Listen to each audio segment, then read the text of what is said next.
હીરાભાઈને ન્યાય આપો, ન્યાય આપો, ન્યાય આપો, હીરાભાઈને ન્યાય આપો, ન્યાય આપો, ન્યાય આપો, હીરાભાઈને ન્યાય આપો, ન્યાય આપો, ન્યાય આપો, હીરાભાઈને ન્યાય આપો. ન્યાય આપો. હીરાભાઈ જોટવા વિરુદ્ધ ભેદભાવપૂર્ણ કાર્યવાહી સામે આહિર સમાજનો ઉગ્ર રોષ. રાધનપુર નાયબ કલેક્ટરને આવેદનપત્ર આપી તટસ્થ તપાસની માંગ. ગીર સોમનાથ જિલ્લાના સુપાસી ગામના વતની અને ગુજરાત આહિર સમાજના જાણીતા અગ્રણી હીરાભાઈ જોટવા વિરુદ્ધ થયેલ અટકાયત અને એફઆઈઆર અંગે આજે પાટણ જિલ્લાના આહિર સમાજના અગ્રણીએ રાધનપુર નાયબ કલેક્ટરને આવેદનપત્ર આપી ન્યાય માટે તટસ્થ તપાસની માંગ ઉઠાવી.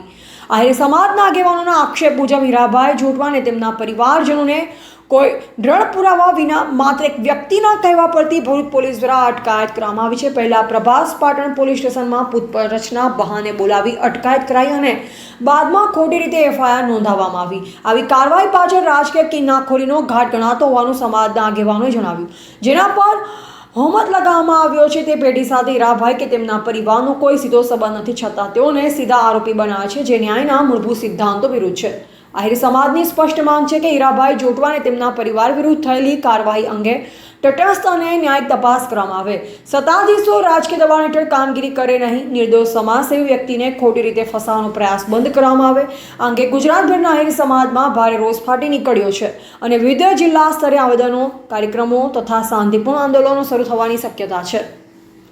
સમગ્ર આહિર સમાજની હકદાર માંગ છે, ન્યાય મળવો જોઈએ, તટસ્થ તપાસ થવી જોઈએ. એજીપી ન્યૂઝ ઇન્ડિયા હંમેશા સત્યની સાથે.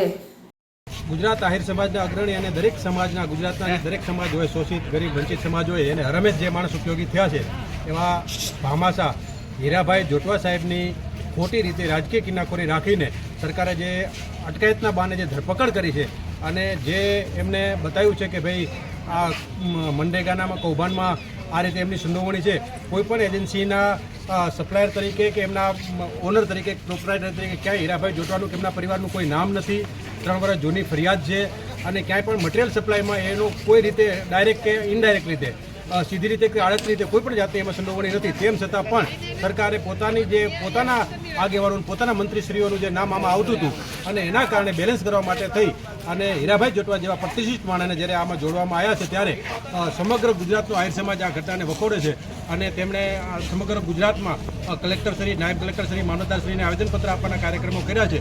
અને હજુ પણ જો આ બાબતે સરકાર ગંભીરતાથી નહીં વિચારે, તટસ્થ યોગ્ય ન્યાયિક તપાસ કરીને જો હીરાભાઈ બાબતમાં જો સરકાર નહીં વિચારે, તો સમગ્ર ગુજરાતનો આહિર સમાજ કાર્યક્રમો કરશે, સભાઓ કરશે અને આગળની રણનીતિ નક્કી કરશે. શું નામ તમારું? બચ્ચાભાઈ આહિર,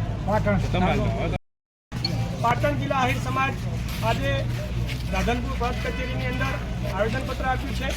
આખા ગુજરાતની અંદર એક આહિર સમાજ દરેક જિલ્લે તાલુકે આવેદનપત્ર આપી રહ્યો છે. ત્યારે હીરાભાઈ જોટવા એટલે આહિર સમાજનું એક હીર કહેવાય. એવા માણસને ખોટી રીતે સરકારે કાવા દાવા કરી અને એને જેલમાં અંદર કર્યા છે. તો સરકારશ્રીને અમારી વિનંતી છે કે તાત્કાલિક હીરાભાઈ જોટવાને છોડવામાં આવે અને એમને ન્યાય મળે. જો ન્યાય નહીં મળે તો આહિર સમાજ ગુજરાતની અંદર ગામડે જ્યાં જરૂર પડશે ત્યાં કાર્યક્રમો આપશે, રસ્તા ઉપર ઉતરશું અને આવનારા દિવસોની અંદર હીરાભાઈના પડખે આહિર સમાજ ઊભો છે અને કાયમી ઊભો રહેશે. જય હિન્દ, જય ભારત. શું નામ તમારું? હરદાસજી અમથાભાઈ આહિર, વઢિયાર આહિર સમાજ પ્રમુખ.